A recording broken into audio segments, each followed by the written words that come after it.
सो अब पार्ट 2 की स्टार्टिंग होती है एक नए दिन से, जिसमें डैरिल हीरो पार्टी से मिलता है जहाँ पे शेषा और सातों में उठ जाते हैं, लेकिन डैडी नहीं उठी इसलिए सब उसको उठाने आते हैं। जहाँ पे डैडी अपनी नींद में होती है डैरिल के ऊपर गिर जाती है, इसलिए शेषा और सातों में उसको उठाते हैं। जिसके बाद आँख खुल के फटाफट चेंज करके वापस आती है। जिसके बाद ये लोग ब्रेकफास्ट करते हैं, जहाँ पे डैडी बोलती है हमें इस विलेज में 2 काम है, पहला हमें मिथ्रिल वेपन बनवाना है और दूसरा हमें नहीं बताया। खैर अब तभी ससुर जी बोलते हैं विलेज में पहली बार हीरो आए हैं तो मेयर साहब सब कुछ संभाल लेना। खैर अब अगले सीन में डैरिल इनको मिथ्रिल वर्कशॉप दिखाता है, जहाँ पे हर चीज मिथ्रिल से बनी हुई है। फिर डैरिल बताता है इन मिथ्रिल में कुछ ऐसे मिनरल्स होते हैं जो बाकी मेटल्स में नहीं होते और ये औरों को प्रोसेस कर सकते हैं। इसलिए सातों में एक वेपन पकड़ती है जिससे उसको पता नहीं कौन सा सुख प्राप्त हो जाता है, जिसको देख के डैडी बोलती है जल्दी से हमें हमारे ऑर्डर के बारे में बताओ। इसलिए अब डैरिल यहाँ पे एक सगाई नाम के स्मिथ को बुलाता है जो यहाँ का बेस्ट स्मिथ है। लेकिन अब सगाई शेषा को हीरो समझ के उसकी हाथ की चुम्मी ले लेता है, जिसको देख के डैरिल बोलता है अभी हीरो ये है। इसलिए अब सगाई डैडी के हाथों में गुदगुदी करता है जो उसके ऑरा की खासियत है, लेकिन डैडी को शर्म आ जाती है। पर सगाई इसका ऑरा टाइप पता लगा लेता है जो कि है स्लैश। तभी डैडी इस विलेज में अपना दूसरा काम बताती है जो है इनकी 4th मेंबर को ढूंढना,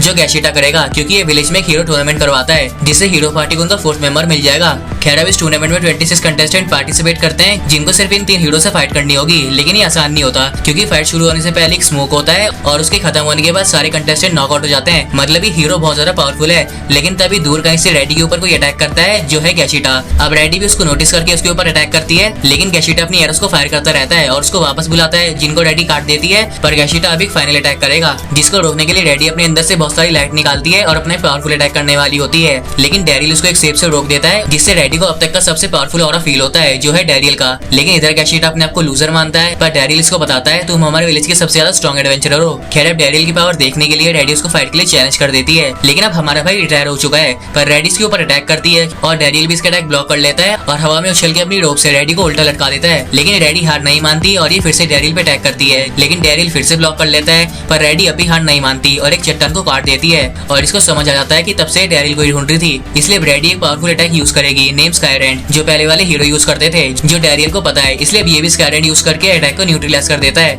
इसलिए अगले सीन में पूरी हीरो पार्टी डैरिल को अपनी टीम में आने बोलती है। रिप्लाई में डैरिल बोलता है नहीं।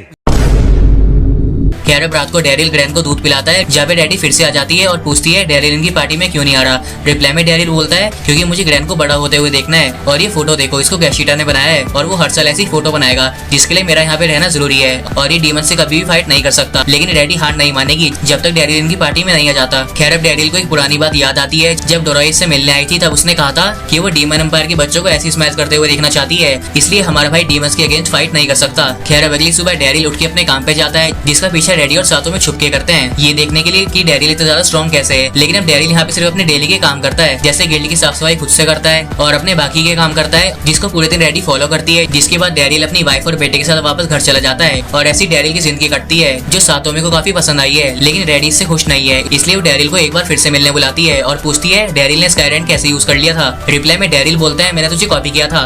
अब इसको सुनकर रेडी को गुस्सा जाता है और वो डैरिल को मारने की धमकी देती है और इस पे अटैक कर भी देती है, जिसको डैरिल डॉज कर लेता है। जिसको देख के रेडी बोलती है ऐसे ऑरा वाले बंदे को सामने खड़ा रहना चाहिए, इसलिए भी फिर से डैरिल से लड़ने लगती है। लेकिन डैरिल बताता है डीमन किंग इसलिए लड़ते ताकि हीरो उनसे दूर रहे और डीमन किंग को ना मार दे, इसलिए इंसानों को उनसे दूर रहना चाहिए, बदले में डीमंस भी फाइट नहीं करेंगे। रिप्लाई में रेडी बताती है हीरो की वाइफ को 4 जनरल्स में से एक बेसिटन ने मार दिया था, जिसका बदला हीरो ने बेसिटन को मार के लिया था, लेकिन उनको अपना बेटा कभी वापस नहीं मिला। इसलिए वो डैडी को हमेशा डीमन से लड़ने के लिए कहते थे और उन्हीं की बात को डैडी आज फॉलो कर रही है। लेकिन अब डैरिल बोलता है मैं भी डीमन सोल्जर से लड़ा था जिन्होंने नियतों पे वार नहीं किया और सब बस अपनी फैमिली और फ्रेंड्स को बचाना चाहते हैं और मैं भी नहीं लड़ सकता क्योंकि मेरी फैमिली दोनों तरफ है। अब इसको सुनकर रेडी को समझ आ जाता है कि डैरिल एक काइंड हार्टेड पर्सन है, इसलिए वो लड़ नहीं सकता। पर वो डैडी का टीचर तो बन सकता है ना, ताकि वो भी स्ट्रॉन्ग बन सके, क्योंकि डैरिल पिछले वाले हीरो की जितना पावरफुल है। इसलिए डैरिल मान जाता है क्योंकि वो डैडी को अपने पास रख के लड़ाई को रोके रख सकता है। लेकिन अब पता नहीं हमारे डैरिल की नजर कहाँ होती है, हरामी है साला।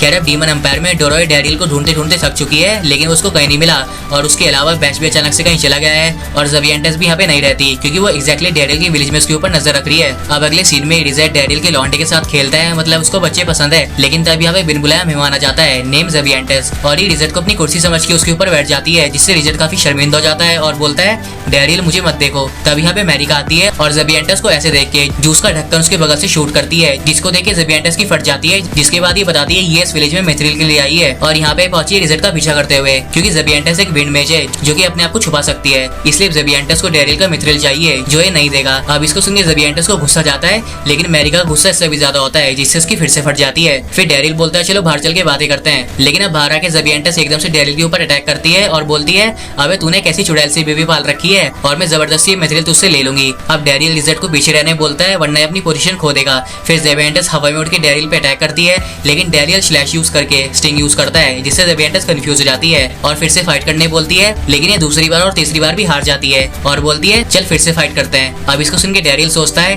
अबे तू हार गई है लॉन्डी मान जा। खैर अब ज़ेबियंटस गुस्से में स्टॉर्म स्पेल यूज करती है जिसको डैरिल अपने स्काईरेंट से अब्सॉर्ब कर लेता है। बस ज़ेबियंटस नीचे गिरने लगती है जिसको डैरिल बचाने जाता है, लेकिन डैरिल इसकी चड्डी पकड़ लेता है जिससे ज़ेबियंटस रोने लगती है कि डैरिल ने उसकी चड्डी उतार के उसकी इज्जत लूट ली, इसलिए वो उसकी चुड़ैल जैसी बीवी को बताएगी। रिप्लाई में डैरिल इसको सॉरी बोलता है और इसको थोड़ा सा मिथ्रिल देने के लिए मान जाता है, जिससे ज़ेबियंटस भी खुश जाती है और बोलती है मुझे तेरे जैसा ही वेपन चाहिए, लेकिन अब ऐसा वेपन मिलना तो मुश्किल है पर इसकी जैसा मिल जाएगा जो बनाएगा सगाई। इसलिए सगाई ज़ेबियंटस को हैंडल करता है, लेकिन तभी डैरिल को याद आता है कि हीरो पार्टी बस आने वाली है और अगर हीरो पार्टी और डीमन आमने सामने आ गए तो बवाल हो जाएगा। इसलिए डैरिल बोलता है सगाई ज़ेबियंटस को बाहर मत आने दियो। अब इधर हीरो पार्टी आ जाती है जिसमें से डैरिल रेडी को अपने साथ ट्रेनिंग करने बोलता है और उसको 1 लाख बार तलवार चलाने बोलता है ताकि ये और ज़ेबियंटस आमने सामने ना आए। अब इधर ज़ेबियंटस वर्कशॉप से बहुत सारी चीजें खरीदती है और इधर रेडी अपनी ट्रेनिंग खत्म कर लेती है, जिसके बाद डैरिल उसके लिए स्टीम बाथ रेडी करता है, लेकिन अंदर पहले से ज़ेबियंटस होती है जिसकी मुलाकात होती है रेडी से और दोनों एक दूसरे को पहचान लेते हैं। इसलिए डैरिल उनको रोकने के लिए अंदर जाता है पर ये गलती से दोनों के शस्त्र दबा देता है जिससे दोनों इसको चाटा मारती है। फिर अगले सीन में रेडी पूछती है डैरिल तुम ज़ेबियंटस को कैसे जानते हो? रिप्लाई में डैरिल इन दोनों को सब कुछ बता देता है कि ये इंसान है जो कि डीमन एम्पायर में पला बड़ा है और ये बात डैरिल ने अमेरिका को बता दी थी जिससे इसको कोई भी दिक्कत नहीं हुई। पर अब इसको सुनने के बाद रेडी पूछती है तब भी यहाँ पे ज़ेबियंटस क्या कर रही है, लेकिन यहाँ पे ज़ेबियंटस इसकी बातों पे ध्यान नहीं देती जिससे रेडी को गुस्सा जाता है, लेकिन अमेरिका का गुस्सा सबसे ज्यादा होता है। इसलिए वो बोलती है अगर दोनों को एक दूसरे से खुजली है ना तो बैटल करके सेटल कर लो और इस बैटल का विटनेस बनेगा डैरिल जो चाहता है कि ज़ेबियंटस और रेडी एक दूसरे को ना मारे और एक फेयर बैटल करे। इसलिए अब दोनों तैयार हो जाती है। इसलिए अब कल की लड़ाई के लिए इनको ज्यादा से ज्यादा खाना खाना पड़ेगा ताकि अच्छी तरीके से लड़ सके। इसलिए अब इनको नींद भी अच्छी चाहिए होगी जिसके लिए इनको चाहिए स्टीम बाथ, जहाँ पे जाने के लिए दोनों के बीच में रेस लगती है कि कौन पहले स्टीम बाथ लेगा और रात को सोते वक्त भी इन दोनों को नींद नहीं आती। जिसके बाद अगले दिन ये दोनों बैटल के लिए तैयार होती है, लेकिन अब इन दोनों ने सगाई से रात भर वेपर्स बनवाए थे जिससे वो पूरी रात सो नहीं पाया। खैर बैटल स्टार्ट होती है जहाँ पे ज़ेबियंटस अपने विंग्स निकाल के ऊपर से अटैक करती है जिसके जवाब में रेडी अपना स्काईरेंट छोड़ती है, लेकिन दोनों एक दूसरे को अटैक्स को डॉज करके वापस से फिजिकल अटैक्स करते हैं और दोनों ब्लॉक्स कर लेते हैं। और तभी अमेरिका लंच लेके आ जाती है और पूछती है कौन जीत रहा है। रिप्लाई में डैरिल बोलता है दोनों ही इक्वल है। अब दोनों के बीच घमासान युद्ध होता है जिसमें ज़ेबियंटस रेडी को दूर फेंकती है पर रेडी वापस आके ज़ेबियंटस को जमीन पे फेंकती है, लेकिन ज़ेबियंटस एक स्टॉर्म यूज करके रेडी को चकमा देती है और अपने मैजिकल सर्कल से एक पावरफुल अटैक करती है नेम सिम्फोनिक लेजर, जिसको रोकने के लिए रेडी स्काईरेंट छोड़ती है। पर अब दोनों के अटैक्स इतने ज्यादा पावरफुल होते हैं कि डैरिल और सातोमे को अपने चारों तरफ एक बैरियर बनाना पड़ता है ताकि ये लोग सेफ रहे। अब इस बीच ग्रैन की भी आंख खुल जाती है जो अपने सामने 2 सुंदर लड़कियां देख उनके ऊपर कूद पड़ता है, लेकिन तभी चट्टान टूटने लगती है। इसलिए डैरिल ग्रैन को बचाता है और ज़ेबियंटस चट्टान को काट देती है जिससे सब लोग बच जाते हैं, जिसको देख के ग्रैन हंसने लगता है, जिसको देख के दोनों भी शांत हो जाती है और एक नई दोस्ती की शुरुआत करती है, जिसको देख के डैरिल सोचता है रिजेट और मेरी दोस्ती काफी नई थी इसलिए इनको भी दोस्त बनना पड़ेगा।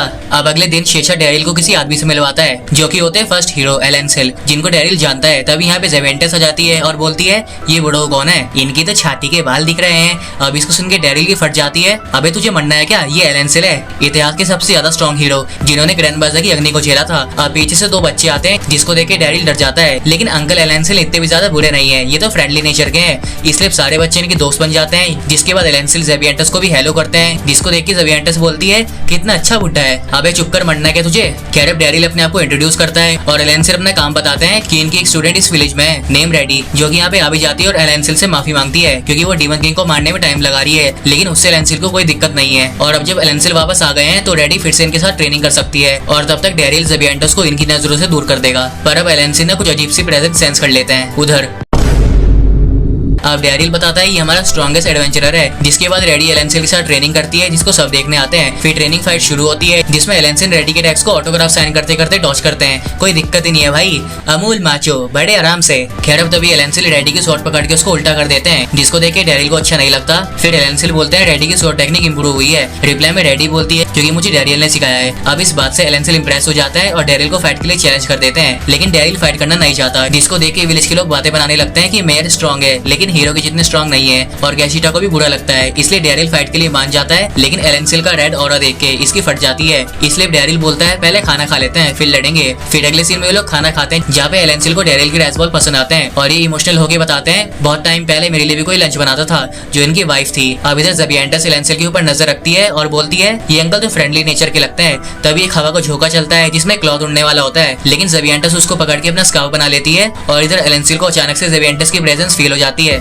जिससे वो अपनी छड़ी ज़बिएंटस की तरफ फेंक के मारते हैं और अभी ज़बिएंटस को मारने वाला है, लेकिन डैरिल ऐसा नहीं होने देगा। अब ज़बिएंटस को एलेंसिल के अंदर एक भयानक ऑरा दिखता है। फिर डैरिल बोलता है मैं इस विलेज में किसी को भी मरने नहीं दूंगा। अब तभी डैरिल को याद आता है कि इसका पहले भी सामने एलेंसिल से हो रखा है और उस टाइम ग्रैंड बाजा ने इसको बचाया था। खैर अब डैरिल इनको ज़बिएंटस को मारने से रोकता है, लेकिन अंकल जी कुछ ज्यादा ही पावरफुल होते हैं, इसलिए डैरिल ज़बिएंटस को अपनी रोप से पकड़ के अपने पास बुलाता है। पर तभी एलेंसिल फिर से छड़ी मारते हैं जिसको डैरिल एक दीवार से रोकता है। तभी यहाँ पे गैशिटा और रेडी भी आ जाते हैं। फिर एलेंसिल बोलते हैं तुम्हारे पास 4 ऑरा टाइप्स है और मैं तुमसे पहले क्यों नहीं मिला, तुम मेरे साथ मिल जाओ डैरिल, तुम एक हीरो बन जाओ, हम दोनों साथ में डीमंस का सफाया करेंगे। लेकिन अब डैरिल इस ऑफर को रिजेक्ट कर देता है, जिसका मतलब है उसको फिर लड़ना होगा। इसलिए एलेंसिल एक ऐसा स्काईरैंड यूज करने वाले हैं जो अनब्लॉकेबल होगा, लेकिन फिर भी डैरिल अपना स्काईरैंड यूज करता है पर एलेंसिल का अटैक नहीं रोक पाता। लेकिन एंड मौके भी एक शील्ड बना लेता है, जिसको देख के एलेंसिल को समझ आ जाता है कि डैरिल लड़ना नहीं चाहता, इसलिए रेडी भी इनको समझाती है, लेकिन एलेंसिल की लाल आंखों के सामने नहीं टिक पाती। फिर ये पूछते हैं डैरिल एक डीमन को क्यों बचा रहा है। रिप्लाई में डैरिल बोलता है क्योंकि वो डीमंस और इंसानों की लड़ाई नहीं चाहता। रिप्लाई में एलेंसिल बोलता है वो लड़ाई तो बहुत पहले शुरू हो गई थी, लेकिन डैरिल इस लड़ाई का पार्ट नहीं है, क्योंकि जब किसी को चोट लगती है ना तब इसको चोट लगती है और इसकी भी एक वाइफ है, एक बेटा है जिनको एक खोने के बारे में नहीं सोच सकता और ये ज़बिएंटस को भी अपनी फैमिली मानता है। खैर अब अगले सीन में हम डीमन किंग को देखते हैं जिसकी फॉर्म चेंज हो जाती है एक ड्रैगन के अंदर, जो बोलता है मेरी फॉर्म ग्रैंड बाजा तुम्हारे पास को दिखाती है। रिप्लाई में ग्रैंड बाजा बोलता है आप मेरे बेटे बैच को यहाँ से निकाल दो, क्योंकि उसने 1 साल से अपनी ड्यूटी नहीं निभाई और आर्मी को सिर्फ डोरॉई संभाल रही है जिसको ग्रैंड बाजा संभालना चाहता है। रिप्लाई में डीमन किंग बोलता है तुम सिर्फ गुस्सा हो क्योंकि बैच ने डैरिल को यहाँ से निकाल दिया था और इनका खुद का बेटा तो 1 नंबर का सी है। रिप्लाई में ग्रैंड बाजा बोलता है कि वो अपने दोनों बेटों से ही प्यार करते हैं, जिसको सुन के डीमन किंग बोलता है डैरिन अभी लक्स विलेज में है, इसलिए ग्रैंड बाजा उसको ढूंढने चले जाते हैं। जिसके बाद इधर डैरिल बताता है कि 30 साल पहले इसको बेसिटन नाम का बंदा ले गया था, जिसने बाद में डैरिल को ग्रैंड बाजा के हवाले किया था। अब बेसिटन वही डीमन है जिसने एलेंसिल की वाइफ को मार दिया था। अब इसको सुन के एलेंसिल डैरिल से उसकी एज पूछता है जो होती है 33। इसका मतलब है डैरिल एलेंसिल का बेटा है जिसको बेसिटन ले गया था, लेकिन तब से एलेंसिल को लग रहा था कि उसका बेटा मर गया, पर अब इसको यकीन है कि डैरिल इसका बेटा है, इसलिए भी डैरिल को हक कर लेते हैं। लेकिन तब यहाँ पे ग्रैंड बाजा आ जाता है जिसके ऊपर एलेंसिल अटैक कर देते हैं। अब दोनों के बीच एक फाइट होने वाली है जिसको डैरिल रोकने के लिए बीच में आता है, क्योंकि ग्रैंड बाजा ने इसको पिता की तरह पाला है, इसलिए एलेंसिल को उनकी बात सुननी पड़ेगी। फिर ग्रैंड बाजा बताते हैं उनको पता चल गया था कि डैरिल एक इंसान है, इसलिए वो मैजिक नहीं कर पाता था, लेकिन फिर भी इन्होंने डैरिल को नहीं छोड़ा। रिप्लाई में डैरिल बोलता है ग्रैंड बाजा ने सिर्फ इसको पाला ही नहीं है बल्कि वो हमेशा डैरिल के साथ भी रहे हैं, इसलिए आपको हर चीज के लिए शुक्रिया। लेकिन अब शुक्रिया ग्रैंड बाजा बोलते हैं क्योंकि डैरिल की वजह से वो इतने ज्यादा स्ट्रॉन्ग बने हैं, इसलिए अब ग्रैंड बाजा डैरिल को अपने गले से लगा देते हैं, जिसको देख के एलेंसिल को बहुत ज्यादा गुस्सा आता है, क्योंकि जो टाइम ग्रैंड बाजा ने डैरिल के साथ बिताया था वो टाइम इनको आना चाहिए था और ग्रैंड बाजा ने एलेंसिल से एक बहुत बड़ी चीज छीनी है जो कि है डैरिल का बचपन, और वो कभी वापस नहीं आने वाला, इसलिए अब ये ग्रैंड बाजा से अपना बदला लेके रहेंगे। लेकिन अब इस बात से ग्रैंड बाजा को भी अफसोस होता है और ये डैरिल को डीमन आर्मी में वापस लेने आए थे, लेकिन अब नहीं लेके जाएंगे। डैरिल अपनी बाकी की जिंदगी अपने डैड के साथ बिता सकता है, लेकिन उससे पहले एलेंसिल अपना बदला लेके रहेंगे, जिनको डैरिल भी नहीं रोक सकता, पर अमेरिका तो रोक सकती है ना। इसलिए भी महिला दोनों बुड्ढों के ऊपर पानी की बाल्टी डाल देती है और बोलती है अबे बुड्ढो ये देखो मेरा और डैरिल का लौंडा, मतलब तुम दोनों का पोता। रिप्लाई में डैरिल बोलता है मिस्टर एलेंसिल मेरा बचपन तो वापस नहीं आने वाला, लेकिन आप अपने पोते के पास रह सकते हो। अब एलेंसिल अपने पोते से मिलते हैं, जिसके बाद डैरिल मैरिको को अपनी वाइफ बनने के लिए थैंक्स बोलता है, जिससे शर्मा के डैरिल का जूस निकाल देती है। फिर अगले सीन में फाइनली हम बैच को देखते हैं जो बहुत दिनों बाद डीमन एम्पायर में वापस आता है, क्योंकि आज ही ग्रेटेस्ट जनरल बनने वाला है। लेकिन यहाँ का सर्वेंट बताता है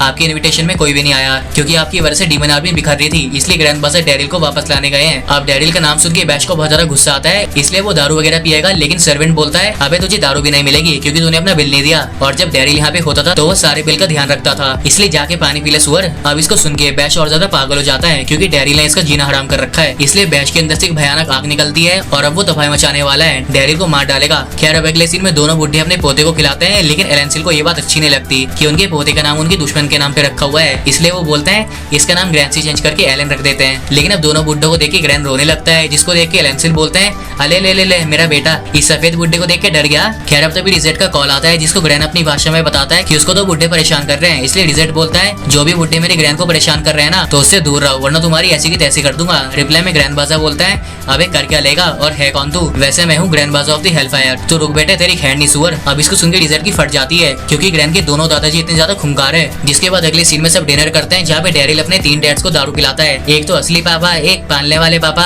और एक ससुरा मेरा मतलब ससुर जी। खैर अब इन दोनों भुट्टो के ग्लास के बीच बेचारे हमारे ससुर जी का ग्लास टूट जाता है। अब इतना जोर से चीयर्स क्यों कर दिया, लेकिन तभी इन तीनों को चढ़ जाती है, जिसके बाद ग्रैंड भी सो जाता है। तभी ग्रैंड बासा डैरिल की बचपन की कुछ बातें शेयर करता है, जिसको सुन के एलेंसिल बोलते हैं काश वो टाइम मैंने भी देखा होता, लेकिन जो भी हो ग्रैंड बासा तूने मेरे बेटे को पाल पोस के एक मर्द बना दिया, जिसके लिए तेरा शुक्रिया। अब हाँ दोनों के बीच सारे गिले शिकवे दूर हो जाते हैं। जिसके बाद अगले सीन में मैरी का डैरिल की चोट पे पट्टी करती है और बोलती है अगर वो दोनों तेरे पापा नहीं होते ना तो मैं उनका मुंह तोड़ देती, लेकिन उसके अलावा तू बहुत अच्छा है जो कि मुझे पसंद है। अब मैरी यहाँ से चली जाती है। जिसके बाद डैरिल के रूम में ज़बियंटस आती है, जिसको लगता है कि ग्रैंड ने आज उसको प्रपोज कर दिया था ज़बियंटस को अपनी फैमिली बोल के, इसलिए अभी डैरिल के बारे में सोचेगी, लेकिन असल में ज़बियंटस सिर्फ यहाँ पे डैरिल को चिढ़ा रही थी। अब अगले दिन रेडी एलेंसिल के साथ ट्रेनिंग करने बोलती है और डैरिल पूछता है रेडी अब भी ट्रेनिंग करना चाहती है। रिप्लाई में ये बोलती है क्योंकि एक हीरो की ड्यूटी है डीमन किंग को मारना। रिप्लाई में डैरिल पूछता है डीमन किंग है कैसा। रिप्लाई में एलेंसिल बताते हैं वो दुनिया की हर चीज का सोर्स है, अच्छाई और बुराई का, इसलिए उसको मारने के बाद दुनिया में शांति हो जाएगी। लेकिन ये पहली वाली स्टोरी है। सेंटर गेट की स्टोरी के हिसाब से डीमन किंग को मारने से हम उसकी पावर चुरा सकते हैं और उसके मैजिक को यूज करके दुनिया में शांति ला सकते हैं। लेकिन अब ग्रैंड बाजा अपनी स्टोरी बताते हैं कि अगर डीमन किंग को मार दिया तो उससे इंसानों को विकसित होने में मदद मिलेगी। मतलब साफ है कहानी चाहे कुछ भी हो डीमन किंग का तो पत्ता कटेगा ही कटेगा,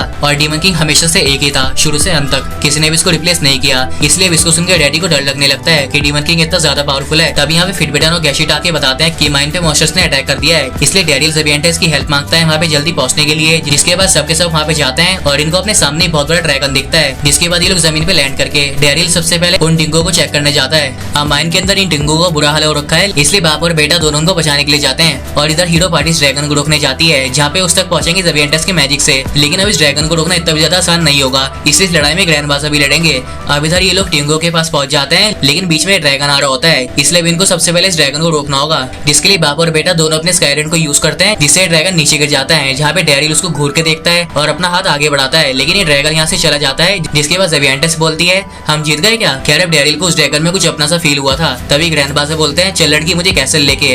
अब ज़बियंटस ग्रैंड बासा को डीमन कैसल में लेके जाती है। जिसके बाद ये लोग इन डिंगो को बचाते हैं, लेकिन अब लोगों को चोट भी आई है। तभी गैशिट और सका यहाँ पे सप्लाईज लेके आ जाते हैं। फिर डैरिल को पता चलता है कि गिल्ड के कुछ वर्कर्स भी गायब है, जिनको ढूंढने के लिए डैरिल के साथ ही टिंगू चलेंगे और यहाँ का ध्यान रखेंगे एलेंसिल। खैर अब अगले दिन में ग्रैंड बासा कैसल में पहुंच के बैश से मिलते हैं और पूछते हैं क्या तू रूम ऑफ सीक्रेट्स में घुसा था। और हाँ बैश वहाँ पे गया था जो कैसल के नीचे पड़ता है, जहाँ पे एक बीस्ट रहता है। अब ग्रैंड बासा को यहाँ पे पूरा शक होता है कि बैश ने उस बीस्ट सैलेमेंडर को आजाद किया है। खैर अब ग्रैंड बासा को अपनी बेटे के ऊपर बहुत ज्यादा क्रोध आता है कि वो उतना चोमू क्यों है, उससे अच्छा तो डैरिल था। अब डैरिल का नाम सुनते ही बैश को अपना दर्दनाक पास्ट याद आता है। फिर ये बोलता है आप चुप रहो फादर, मैंने अपनी मैजिकल आइज से आपको हीरो और इंसानों के साथ देखा था। रिप्लाई में ग्रैंड बासा बोलते हैं धीरे धीरे पावर इसको करप्ट कर देगी, इसलिए ग्रैंड बासा इसको मार देंगे। लेकिन तभी बैश सैलेमेंडर को समन करता है और यहाँ से चला जाता है। तभी ज़बियंटस बोलती है अबे वापस आजा, क्योंकि हीरो वाले दादाजी बहुत ज्यादा खतरनाक है।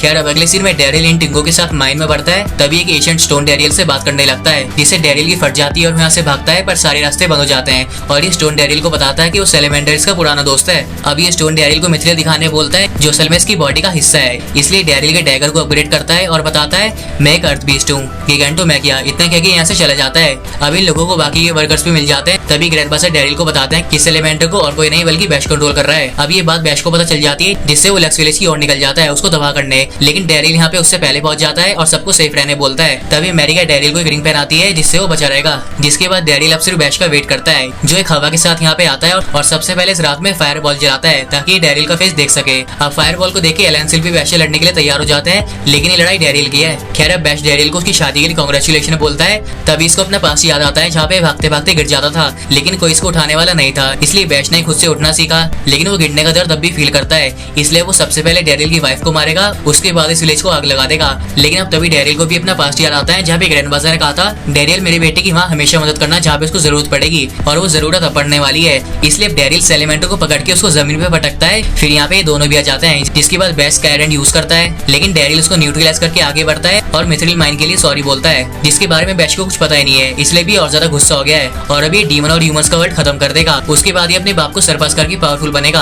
अब दोनों में ना भयंकर लड़ाई होती है, जो कि बहुत ज्यादा इंटेंस होती है, जिसमें हमारा भाई पीटर होता है और सामने वाला डोमिनेट करता है। फिर बैश बोलता है इतने टाइम से मैं रूम ऑफ सीक्रेट्स में रिसर्च कर रहा था, जिससे मुझे एक बुक मिली थी, जिससे मैंने स्किल्स एक्वायर करी और सैलेमेंडर को कंट्रोल करना सीख लिया। रिप्लाई में डैरिल बोलता है आपने बहुत मेहनत की है और आप में बहुत ज्यादा टैलेंट है और आपको मैं हमेशा एडमायर करता था। रिप्लाई में बैश बोलता है चुप रहे। अब बैश डैरिल के ऊपर अटैक करता है, लेकिन ग्रैंड बासा उसको अपने अटैक से रोक लेते हैं, जिससे बैश को और ज्यादा गुस्सा जाता है, इसलिए अभी अपना ट्रम्प कार्ड यूज करता करता है जिससे इसके पिछवाड़े से पूंछ निकल आती है। हैं? अबे ये क्या चीज है? अब इधर ये लोग सैलेमेंडर से लड़ते हैं जहाँ पे गैशिट अपना जलवा दिखाता है क्योंकि इसको पहले एक सांप ने काट दिया था, इसलिए इसको छिपकली वाले जानवर पसंद नहीं है। खैर अब दोनों बुड्ढे अपने अपने पावरफुल अटैक करते हैं जिससे जला हुआ सैलेमेंडर और ज्यादा फूक जाता है और इधर ही इंसानी छिपकली डैरिल को मारता है, लेकिन डैरिल एक भी पलटवार नहीं करता और बस बैश को समझाने की कोशिश करता है। लेकिन बैश यहाँ पे बहुत ज्यादा गुस्से में है और वो डैरिल को मारना चाहता है। अब इस तरफ ये सैलेमेंडर भी शांत हो जाता है, लेकिन इस तरफ ये इंसानी छिपकली शांत नहीं होती, इसलिए डैरिल अपना एक पावरफुल अटैक करता है जिससे एक लाइट निकलती है। लेकिन अब बैश एक बीच में ट्रांसफॉर्म हो जाता है और डैरिल को खूब मारता है। फिर इस पिटाई में डैरिल को बैश की यादें याद आती है जहाँ भी वो हमेशा अपने डैड की तरह बनना चाहता था, जिसके लिए इसने बहुत ज्यादा पढ़ाई करी और ये अपने घर में बहुत सारे सर्टिफिकेट भी लाता है। लेकिन जब अपने डैड को ये सब दिखाने की बारी आई तभी ग्रैंडबाजार डैरिल को अपने घर लेके आ गए और बैश का बड़ा भाई बना दिया, जिससे हमारा बैश हमेशा के लिए अकेला था। लेकिन तभी वो मेहनत करके जनरल बनता है, लेकिन उसकी मॉम से खुश नहीं होती